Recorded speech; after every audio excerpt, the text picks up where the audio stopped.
Welcome to 5 and 5 from the One Stop Co-op Shop, where I discuss 5 key elements of a game in about 5 minutes. I'm Michael Kelly, and today I'm looking at Testament from Jap Anime Games, one I covered back during the Kickstarter. And a quick thank you to Jap Anime for sending me a final copy of the game. I enjoyed the original prototype's mix of tactical card play and roguelike combat, but how does the final product shape up? Let's find out and get to the list.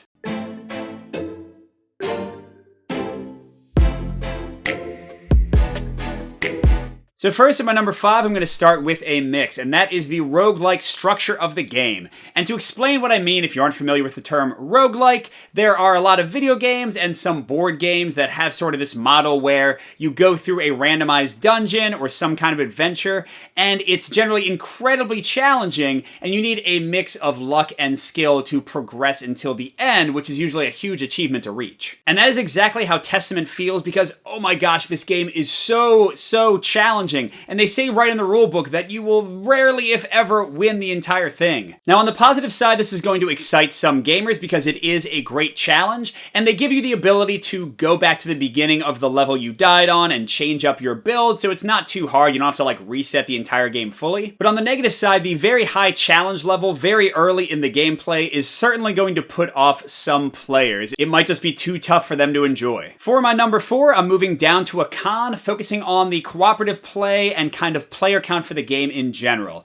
And this is one of those games like Warhammer Adventure card game or Heroes of Terranoth. It's very similar to those in that you always have to have 4 heroes. They have a very specific set of cards in front of them. There's no real hidden information on the player side of things. You're just tapping the cards to activate effects. And for some players, this won't be a problem at all. If you like KDM or Warhammer or Heroes of Terranoth at higher player counts, don't mind kind of dividing up the labor between players. It won't be an issue for you. But for me, at least, it felt like the game was at its most interesting solo when I controlled all 4 characters, and having to divvy it up, especially for 3 or 4 players, made it feel like my turns went too quickly, and I was kind of waiting more than playing sometimes. I'm back to a mix for my number 3, looking at the enemies and bosses in the game. And on the positive side, I like the way the enemies work. They have very basic activations that go from left to right, or for the bosses, from top to bottom, but you get a nice variety in each game of which ones come out and when, and the puzzle of dealing with them and trying to take care of the worst ones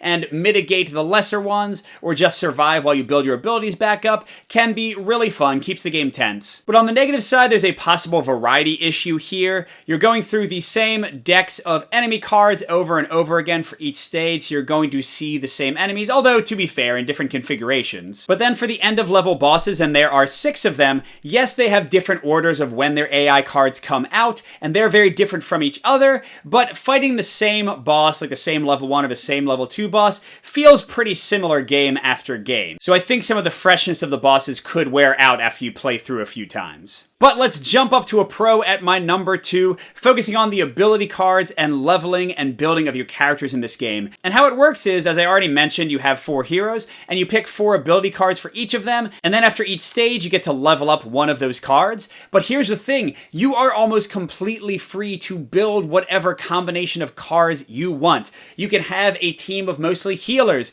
you can have one person who just does magical attacks, and where the replay for the bosses is possibly lacking, this is where a lot of the game's replay comes in. If you're a player who likes to experiment and try out different builds and different combos, this will be great for you. And finally, my number 1, a big pro, favorite thing about the game, and that is the tactical use of those abilities. You level up into them, and then you get to use them. And like I already said, this is very similar to Heroes of Terranoth or Warhammer Quest Adventure card game. If you've played those, each character has 4 abilities. You tap 1 each turn to do something to the enemies or to help yourselves out, and once they're all tapped, they all come back. That's already a ton of fun, but they add in 2 other great elements. The first one is aggro, familiar to any of you MMO players. Each of your actions can potentially build aggro, and the enemies will tend to attack the person with the most aggro. So it makes the decisions and the puzzle even tougher, because if you make the wrong call, have somebody use the wrong ability, your little weenie spellcaster could be the one who gets dogpiled and destroyed by all the enemies. And then on top of that, you roll these force dice each turn and divide them up to give the players different powers and bonuses to their abilities, games, which to be fair does increase the cooperation going back to my earlier point,